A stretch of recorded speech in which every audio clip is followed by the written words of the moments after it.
Magandang araw mga boss. Mabuti na lang matalino na si customer. Siguro dahil sa makailang beses na rin siyang naisahan. Ang problema kasi ng sasakyan niya mga boss, galing kasi customer ng Laguna. Dahil nga sa pag nasa biyahe na siya, nakakarinig siya ng ugong dito sa sasakyan niya. At nakakarinig din siya ng lagotok at langit-ngit dito sa pangilalim niya. Ang daming naririnig na ingay nakakala mo minsan napakaraming sira ng sasakyan mo. At dahil nga sa dalang-dala na si customer, baka maulit na naman yung mga na-experience niya, sa akin na pina-check up ito ni customer. Inikot ko nga itong rotor disc niya mga boss. Isa ang napansin ko, magaspang na yung ikot nitong rotor. Ibig sabihin, may problema na ito sa wheel bearing niya. Pero tanggalin ko muna itong brake caliper ni customer, yung kabuuan nitong preno niya. Dahil nga sa gusto kong makita nyo yung actual na problema nitong sasakyan na walang nakalagay na brake caliper o tong preno, tanggal siya, para sigurado tayo na totoo yung sinasabi ko na ito lang talaga ang sira niyan at hindi yung buong pangilalim mo ang may problema. Dahil sa natanggal ko na itong brake caliper niya, tanggalin ko naman isunod itong brake pad niya. Ayan mga boss, natanggal ko na itong brake pad niya at kung makita nyo yung brake pad baka palpa, kailangan lang yan linisan. Pag ibinalik ko, tapos gamit ako dyan ng boxer sa number 22, tatanggalin ko yung dalawang bolt dito sa brake caliper holder. Kailangan kasi mga boss, bago mo tanggalin itong rotor disc, itong brake caliper holder nya, matanggal mo yan. Kasi nga, nakaharang itong brake caliper holder. Ayan mga boss, kung makikita nyo, natanggal ko na yung isang bolt na number 22. Ito naman yung pangalawang bolt na number 22 na tatanggalin ko. Ayan mga boss, tanggal ko na itong brake caliper holder. Ipakita ko naman sa inyo kung saan ang gagaling yung ugong nito. Pati yung lagotok, pakinggan nyo. Yun o. Maugong to eh. Lalo pag mabilis yung takbo. Gumaganon. Tapos, eto pa, may kalug siya. Ayan o.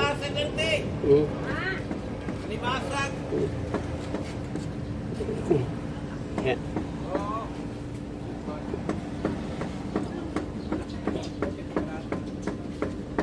Kaya minsan, akala nyo, ang laki ng sira ng sasakyan nyo, andyan lang naman pala. Diyan kayo minsan nalulugi eh. Oo, pag sinabi ng mekaniko na ano. Oo, di ba? Yan lang ang kalog nun. Pa, sabi sa inyo, suspension, kung ano-ano na. Kawawa, customer. Kaya nga minsan pag may dinala sa akin, titignan ko yung estimate, ang daming papalitan eh. Mas bearing lang. Ayaw ko lang banggitin yung mga gumagawa kasi mapapahiya eh. Pero mga boss, hindi ko naman nilalahat ng sinasabi kong mekaniko ganun. Dahil marami pa rin yung matitino na mekaniko na gumagawa. Na hindi sila nanloloko ng mga customer. Biro mo, isa lang ang sira, pararami hindi ka na naawa doon sa tao. Buti kung ninanakaw nila yung pera. Kaya nga naghahanap ng mura. Oo nga eh. Kung ano, di sa kasa na lang nilanap. Oo. Sabi siya, palitan na yung pangalan. Dahil kalug eh. Tingnan mo yan, ayan o. Maluwag na yan eh. Ayan o, tingnan mo, di ba? Oo. Kasi nga yung bearing, pudpud na. Pero hindi ibig sabihin, sira na yung ball joint, yung tie rod, hindi ganun.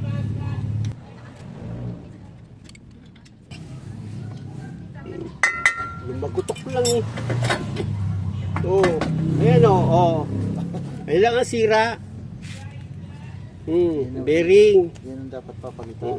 Hindi yung buong pang-ilalim mo papalitan na. Hindi ganun. Pwede rin kasi lumagutok ang bearing. Narinig nyo naman, di ba mga boss? Lumalagutok. Tok, tok, tok. Habang kinakalog ko yung itong rotor disc nya, saka yung hub. Papalitan natin yan. Teka, hultay ko ka.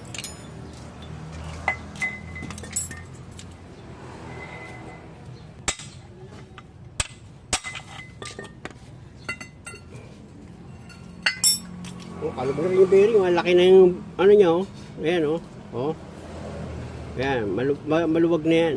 Oo. Ayan. Mula ata ng nakapapuntahan ito, hindi pa nagpalit ng bearing, Brad, Hindi pa. Hindi pa. Palitan na natin yung 4 na bearing nito, yung pinaka-the best dyan. Kasi kalog na rin po yung isa eh. Kung iiwan ko, ito ma'am, nadurog itong isa ma'am. Talagang na siya lumabas na yung bakal ayan Ayan durog na. Ang possible niya, pag bumigay ito, baka ma-trigger ka pa. Hindi ko na ma-trigger na ako. Mali mo maulit. Naranasan na rin kasi ni customer mga boss yung ma-raker. Napakahirap daw, napagastos siya ng malaki. Kaya ang sabi ko sa kanya, palitan ko na lang yung 4 na bearing dito sa harapan. Na-experience ko na kasi ito mga boss sa customer. Minsan dumating sa akin, nakaka-raker yung sasakyan niya. Yung pala, nabasag lang yung wheel bearing niya sa harapan. Ang problema, yung lugar na pinagtirikan niya dahil nga yung gulong, nag-iba na yung posisyon, hindi na makaikot. Yun ang dahilan kaya na-raker yung sasakyan niya. Kung makikita nyo mga boss, gumamit ako dito ng sinsil, tinanggal ko itong inner race nitong bearing. Mga boss, sa gilid nyo lang naman patatamaan yan mga boss. Ayan yung inner race, ayan Diyan nyo lang naman patatamaan yan ng sinsil. Dito kasi sa loob ng wheel hub, meron namang gatlayan na pwede nyong patamaan itong inner race kapag tinanggal nyo siya. Tapos, ang tagal kasi ng kahoy mga boss. Ito, pinagpatungan ko yung bakal. Pero wag itatapat sa rotor Dapat dun sa pinakaloob niya, dun mo itatapat itong bakal. Pero dahil nandito naman na yung kahoy, tatanggalin ko na dyan yung outer race naman niya. Pero tanggalin ko muna itong grasa. Ayan, kung makikita nyo, tinanggal ko muna itong grasa dito sa loob ng wheel hub. Tsaka ako ngayon yung pinunasan gamit itong basahan. Pag natanggal nyo na yung grasa dito sa loob ng wheel hub mga boss, pwede mo na ngayon sinsilin itong outer race niya. Ayan mga boss, kung makikita nyo, tinuturo ko yung gatda. Parang may hiwa dito sa loob ng wheel hub. Doon nyo itatapat itong sinsil. I-zoom nyo na lang para makita nyo. Ayan mga boss, kung makikita nyo, tatanggalin ko na itong outer race niya. Paluin nyo lang ng sinsil yan mga boss. 1 or 2, 3 paluan lang yan. Bibitaw na itong outer race niyan. O ayan na mga boss, natanggal na itong outer race niya. Dahil sa natanggal ko na itong outer race mga boss, ayan siya, kung makikita nyo, papalitan ko rin yan. Kasama na yan sa may bibiling bearing. Tapos ito namang spindle niya, pupunasan ko yan gamit itong basahan para matanggal ko yung lumang grasa.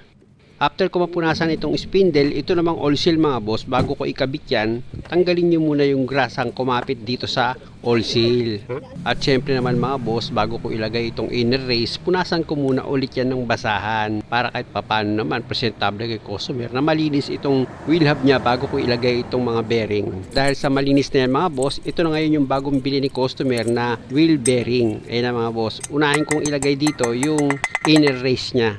Pag lumapat na itong inner race dito sa wheel hub niya, ipatong nyo yung lumang inner race mga boss. Ayan kung makikita nyo, ipinatong ko itong lumang inner race ni customer, tapos pinalo ko yan para may itulak niya papasok yung inner race dito sa loob ng wheel hub. At pag lumapat naman na itong inner race nyo dito sa loob ng wheel hub, pwede mo na ngayon tanggalin itong lumang inner race. Nakita nyo naman, di ba, sinikpot ko lang yung paangat, matatanggal na yung lumang inner race. Tapos dito naman kayo sa kabilang side ng wheel hub mo para mailagay mo naman yung bagong inner race. Ayan mga boss, kung makikita nyo, yung tinatanggal ko sa plastic, yung maliit na bearing na ang kasama niyan itong outer race nya. Ayan mga boss, ikabit ko na itong outer race dito sa wheel hub. Same procedure lang boss kung paano nyo inilagay yung bagong inner race sa kabilang side. Ganon din dito sa kabilang side ng wheel hub mo pag kinabit mo itong outer race nya. Gamitin mo rin yung lumang outer race mo para maipasok mo ng maayos itong bagong outer race dito sa wheel hub. Pag lumapat na itong outer race mo dito sa loob ng wheel hub, pwede mo na ngayon lagyan ng grasa itong loob ng wheel hub mo. Sa paglagay naman ng grasa dito sa loob ng wheel hub mga boss, nakita nyo naman, napakadali lang. Pag nalagyan nyo na dito sa outer nya o dito ka naman sa inner, pahiran mo rin yan, kalata mo siya ng grasa dito sa loob. Pag okay na, pwede mo na ngayon i-repack itong inner bearing mo. Nakita nyo naman kung paano ko nire-repack itong inner bearing mga boss. Napakadali lang din yan. Ganyan lang gawin nyo para mapasukan ng grasa itong loob ng inner bearing. Pag okay na, pwede mo na ngayon ilagay itong inner bearing dito sa wheel hub mo. Tsaka mo ngayon isunod sa ilalagay itong oil seal nya.